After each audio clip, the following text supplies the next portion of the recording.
还有一部分朋友啊，存在侥幸心理，一只包买了先自己用几天，后再以新品的形式去转卖。Hello， 大家好，我是小马。做了这么多期视频，私信和评论里很多都是关于包是否保值的问题。二手包是否保值，大多数取决于包款、年份、皮质和颜色。但是很多卖过包的朋友应该有过一些经历，就是说，明明我的包是经典款，然后又是经典颜色，为什么卖这么低的价格呢？其实包转手是否能卖上好价钱，除了刚刚讲的客观因素以外，包的状态和成色也是一个很大的评价标准。小马就为大家分享二手中古店为包估值的要点和大家的一些误区。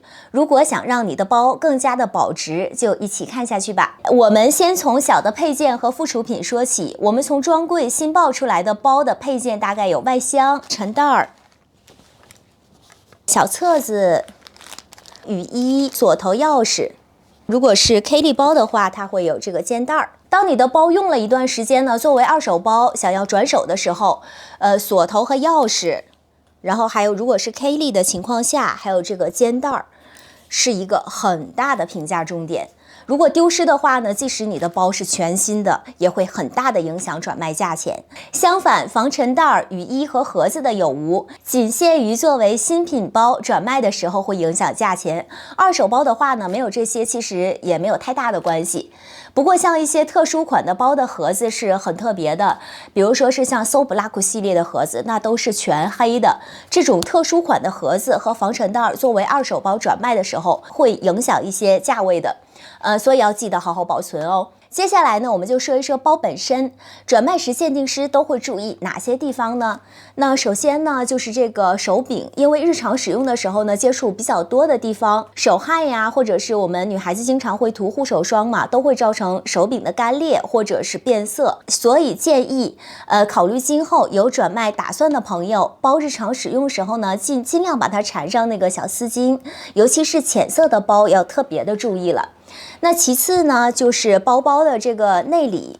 像我自己之前出手了一只闲置的包，就是因为内里不注意，给弄了一点油珠笔的痕迹，导致整个的估值差了，我记得是20万日币左右。所以我们平时不仅要注意包身的保养，内里也是要注意的，尤其是笔印儿啊，然后还有那个钥匙，经常会把它压到，那个印儿都会影响包的价值。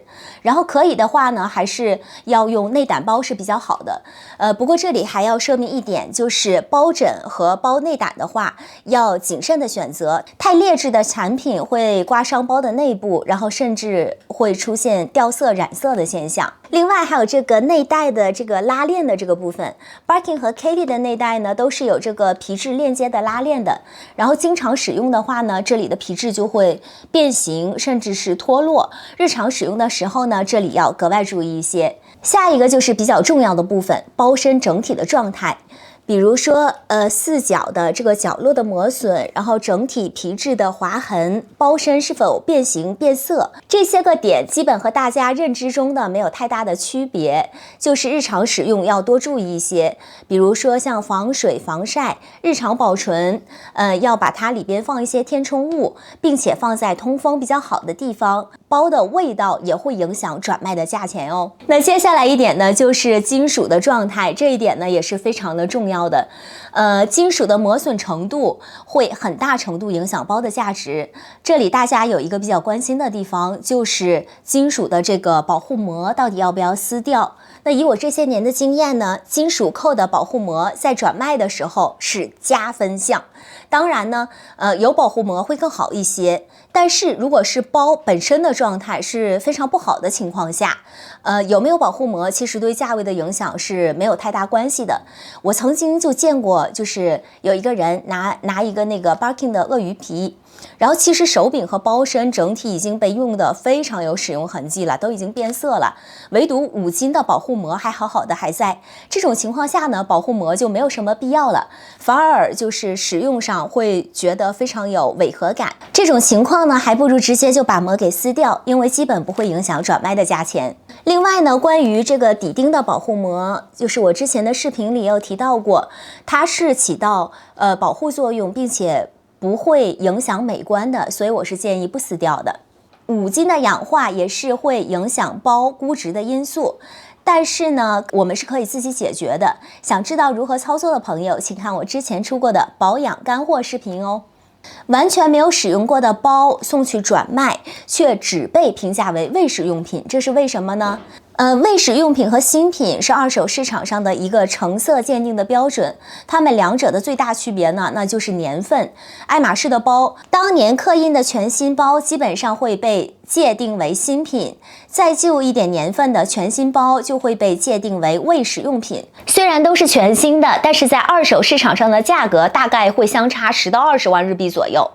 但是近2年的全新包也有被界定为未使用的情况，这些一般都会因为是一些保存上的小瑕疵，比如我之前的一只闲置的康康，因为长时间保存导致金属扣的地方和皮质产生了轻微的压痕，所以转卖的时候呢就被认定为未使用品而不是新品，价格也差了20万日币左右。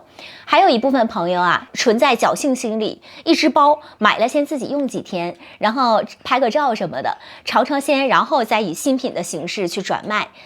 其实呢，但凡包使用过的呢，多少都是有一些痕迹的，而且鉴定师他都会拿那个路北放大镜，都会拿路北去鉴定的嘛。